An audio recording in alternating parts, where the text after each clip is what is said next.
Nem espero a decisão do profissional que estudou para isso. Porque, teoricamente, pela lógica, ela não veio com o pensamento errado. Ela quer se livrar de algo que é um problema que apareceu na vida dela. Uhum. Sensorialmente, ela veio certa. Já partiu de um bom princípio. Se todo mundo que vem do diabetes viesse com medo do diabetes, que nem vem com medo do nódulo, diabetes não seria uma doença tão grave quanto ela se transforma. Uhum. Hipertensão não seria uma doença tão grave quanto ela se transforma. A maioria dos pacientes diabéticos não ia sofrer. Ia ter uma vida teoricamente quase normal, tirando a questão de ter que tomar os comprimidos. Pelo medo que tem a tireoide, existe muito mais preocupação do que tem no diabetes. Diabetes, por exemplo, é uma doença que quase nunca causa sintomas. Só causa sintomas quando ela está, de certa forma, avançada. Mas esses pacientes que não têm, assim, não geram esse medo, tanto medo assim com diabetes, eles são idosos, são jovens? Não, todo mundo. É porque quando você fala tumor, meu amigo, só lembra de câncer. Que é uma doença que, quando na fase evolutiva final, é uma doença grave. Apesar de tudo, o câncer, a boa parte tem cura, o diabetes não. Só que o diabetes não tem cura, mas as pessoas não cuidam, boa parte. Hoje em dia está cuidando mais, mas ainda assim boa parte não cuida, porque não sente nada.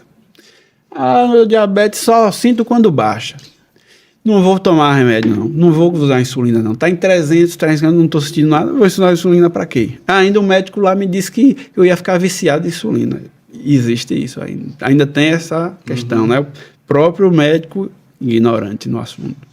Que ele, por não entender, ele deveria passar para frente, para quem entende. Eu gosto de tratar todas as áreas do meu paciente. Entro na área neurológica, na área psiquiátrica, na área cardiológica, na área gastroenterologia. Mas chega num limite que eu falo, a partir daqui você vai precisar do gastro, do neuro, do cardiologista. Porque eu não tenho condição de resolver tudo naquela área. E eu não posso tomar a decisão final. Por exemplo, olha, como clínico, dá pra gente ir até aqui. Até aí. Nunca eu resolvo e digo, tá resolvido.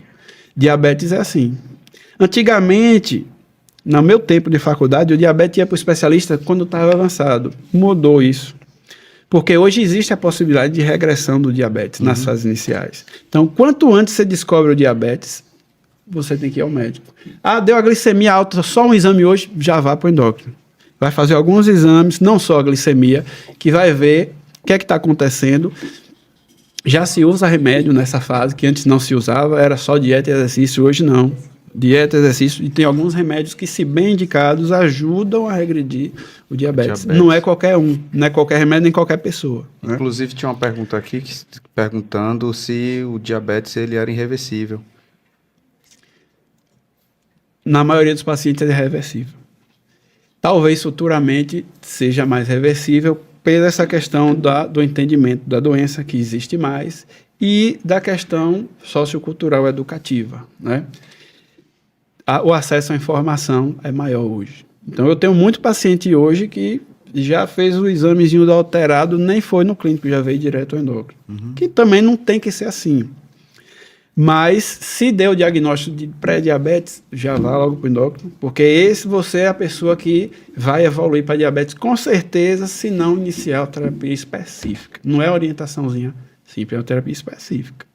Alimentação, exercício e alguns remédios. Sendo bem indicado, né? O mais fácil, o mais simples é o que as pessoas não fazem. Por questões que está fazendo algo errado, é pela questão emocional mesmo, né? O medo de você usar o remédio, porque se você usar o remédio, você está tendo a doença. E fazer exercício é chato para a maioria das pessoas. A alimentação saudável é ruim para a maioria das pessoas, porque o paladar está acostumado, né? E eu me alimentava de forma péssima. Hoje, eu já me alimento bem. E eu não consigo achar bom mais um prato que não é saudável, gostoso, tão bom quanto eu achava antes, apesar de ainda comer, né? Se não tem salada na refeição, para mim, hoje ela está incompleta. Eu sinto falta. É óbvio que eu não sou aquele cara chato que vai para um aniversário de churrasco e não trisque nada. Eu como normal, porém bem menos do que eu comia antes. Bebo bem menos do que eu bebia antes. Mas no dia a dia, na minha casa, se não tiver saladinha no almoço, não almocei. Que é onde tem que ter o cuidado, porque tipo, você vai num aniversário e tal, é um dia só que você vai comer uma comida diferente. Se eu fiz certo 15 dias ou 30 dias, no aniversário eu posso ir e comer um brigadeiro, comer um pastelzinho.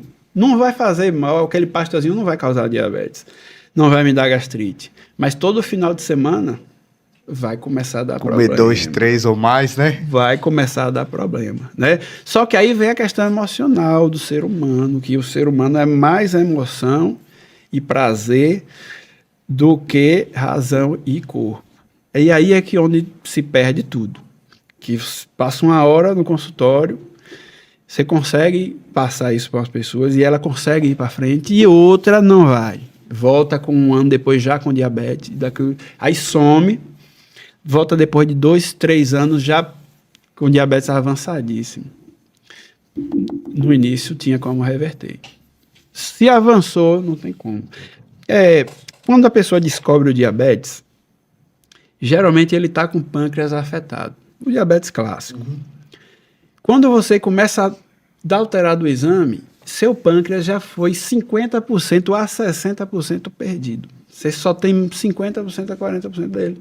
Produzindo insulina, o hormônio que baixa, ou produzindo o glucagon também, que é um hormônio do pâncreas que aumenta o açúcar. Está desbalanceado. E você não vai recuperar mais aqueles 50% do seu pâncreas. Perdeu o playboy, né? Com o ditado popular. Sim. Você não recupera mais. Agora você tem condição de passar o resto da vida com esse 50% funcionando, desde que você permita que ele descanse.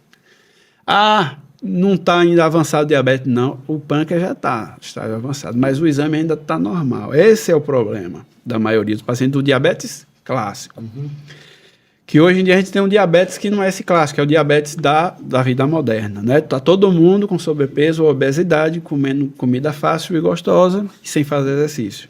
Esse diabetes não tem muito a ver com o pâncreas, só que vai também sobrecarregar o pâncreas. Então, se você continua sobrecarregando aquele pâncreas, vai morrendo as células beta, né, que produzem insulina, e chega uma hora que não tem mais insulina no corpo. Zerou. Não existe mais, o remédio não vai mais funcionar. Aí você vai ter que dar insulina.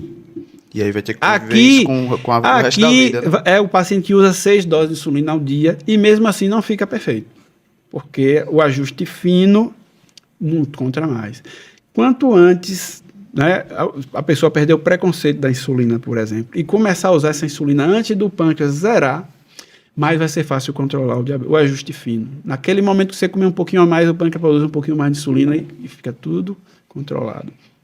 Quando o pâncreas zera a insulina, você precisa de doses altas de insulina e aí vai ter que ter uma restrição séria na alimentação.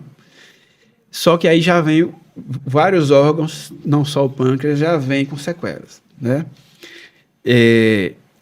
Tem cidades que eu frequento que a maioria dos pacientes só chega com sequela. Aqui é o Euclides da Cunha, é uma sorte que eu tenho, né? Do lugar onde eu moro, ser o lugar mais fácil de tratar os diabetes. Porque aqui tem um entendimento melhor. Tem cidade aqui na região que só vem quando está ficando cego. Quando já a função renal já foi perdida, 70% da função renal. Quando já está com a neuropatia grave, quando amputou uma perna. Lá é complicado trabalhar. Lá eu atendo menos e demora mais o atendimento. Porque é difícil cuidar desses pacientes. Aqui é o Euclides da Cunha, é mais fácil que lá. Não estou dizendo que aqui é bom, é ótimo não, entendeu? É mais fácil que lá. Porque aqui vem mais no início. Talvez pelo desenvolvimento, né, desse lugar, que é uma cidade, né, menos desenvolvida que o Euclides da Cunha, conhecimento, né, aquela questão dos chás, né, daquela tradição antiga. Não, estou tomando um chá que... Eu ia perguntar isso. Que trata. Os chás são tratáveis. Falar olhando para a câmera. Chá para diabetes é extremamente perigoso. Qualquer substância, inclusive os remédios que mexem com a glicemia, é extremamente perigoso. Tem chá que tem uma potência fantástica. Eu nem vou falar os nomes aqui, mas é conhecido no meio, para não estimular o pessoal a tentar. Que eu tenho um paciente diabético usando 3, 4 remédios, que começa a usar o chá e controla o diabetes sem remédio nenhum. Eu fiquei assustado, né? Quando eu era sem experiência. Eu falei, rapaz, como é que pode? Aquela planta, ela tem algum efeito no pâncreas do paciente que faz produzir insulina. Provavelmente, eu não sei se é isso, né? Algumas já foi provado, não é todas, mas aqui são as que não está sendo estudada ainda. Provavelmente ela força o pâncreas a trabalhar. Ela pega, vamos fazer uma analogia aqui com o motor de um carro velho. Pega um carro velho com o motor já fumaçando e bota para trabalhar na sua força máxima. O que é que vai acontecer com esse motor? Vai explodir. Vai bater o motor. E é o que acontece. Esse mesmo paciente que veio curado com chá é o paciente que vem daqui a 1 ano ou 2, às vezes 6 meses, que nem insulina mais resolve. Vai chegar no nível bom de controle. Porque ele exauriu o pâncreas, ou as células que recebia insulina abriu demais, e aí não tem mais, né? Ou atrapalhou o receptor da insulina ou a produção de insulina. Aquela folha tem aquela propriedade. Aí como é que eu oriento o paciente que chega usando o chá? Eu explico, né? Perco um tempinho ali, mas ganho futuramente na consulta, nas outras consultas, né? Mais rápido. Comprimido. Você chega na farmácia, tem comprimido de diabetes que é 2 miligramas e tem comprimido de diabetes que é 1.000 miligramas. De 2 para 1.000 existe uma diferença muito grande, né? E eles têm medo desse remédio que é 1.000 miligramas. Não, é forte demais esse remédio. Só que em remédio é o inverso. Todo remédio que é 1.000 miligramas é porque é tão fraco, mas tão fraco, que precisa dar 1.000 miligramas para ele fazer o efeito. Aquele remédio que é 2 miligramas é tão potente que basta 2 miligramas. Esse de 2 miligramas é perigosíssimo. Porque para chegar em 1.000, precisa 500 comprimidos. Sim. Né? Então, esse de 2 miligramas, para equivaler esse de 1.000, você tinha que tomar 500 comprimidos. Ele é muito potente. Se remédio de 1 miligrama, 0,5 miligramas, ele não é fraquinho, não.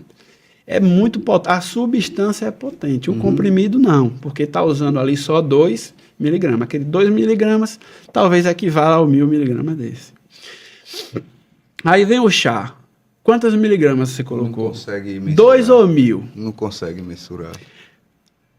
Muita gente está aí com uma insuficiência renal que não vai descobrir o que é, porque foi algo que ele usou quando era criança, que a avó dava.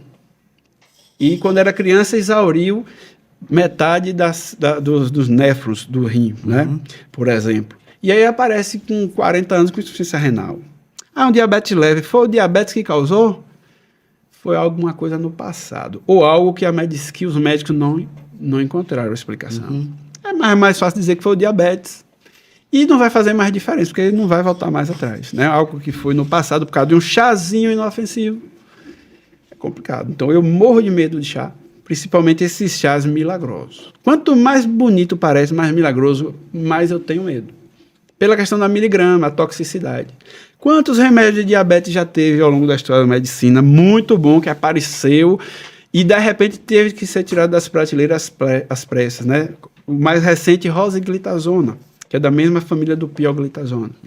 Esse rosiglitazona, pouco tempo durou. Pioglitazona continuou, que é seguro e, ao longo do tempo, manteve a segurança. A rosiglitazona passou anos de estudo, provou a eficácia, provou a segurança, mas depois que passou para dar a população inteira, é que viu que matava mais do que salvava. Tirou as pressas.